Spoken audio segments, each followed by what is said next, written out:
Sometimes, when we're faced with another human being that's bigger than us, we become intimidated.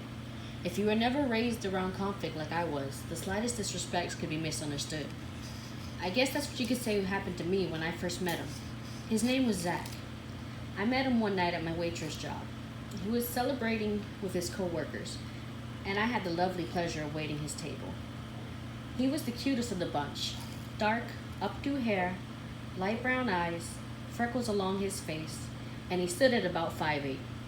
The entire time, he showered me with compliments, and he really made me feel like the only girl in the world. My mom noticed because she worked in the back. After all, it was our family restaurant. He made me fall in love with his sweetness.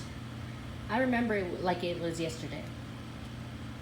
I offered him the specialty of the day, which was mole. He declined, stating he noticed it contained peanuts, and he was highly allergic. However, he said, I wouldn't mind being the peanut to your jelly. I laughed at his cheesiness. After all, it was a little cute. The entire group went on with their orders, and as he left a tip for me, I noticed a message stating call me with his name and number. How could I resist? I was laughing the whole night. My cheeks were steaming red. I couldn't pass him up. So I texted him the same night, and we set up a mutual date to see each other again. The night came for our date, and I bought this beautiful black dress and heels. I had my long brunette hair down and curly. I wanted to look so beautiful for him.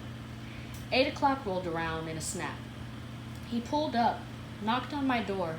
I quickly grabbed my purse and ran to greet him at the door. He stood there with the gorgeous bouquet of red flowers. He looked so amazing in his tuxedo. I didn't want any dinner because he was already enough of a snack. Off into the night we went.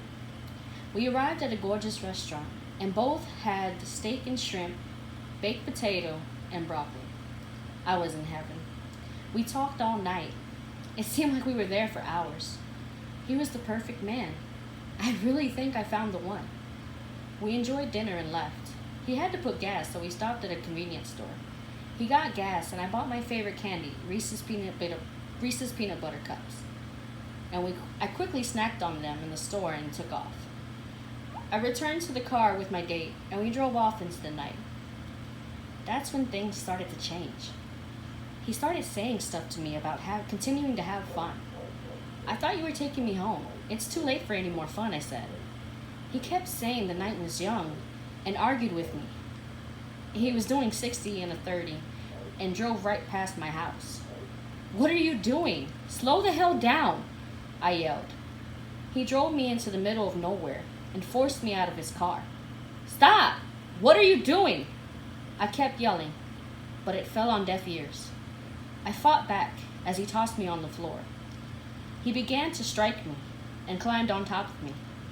He told me this was it as he ripped open my dress and held me down. He put his tongue all the way down my throat, and then suddenly he rolled over in anaphylactic shock. Did you forget he was allergic to peanuts? I did.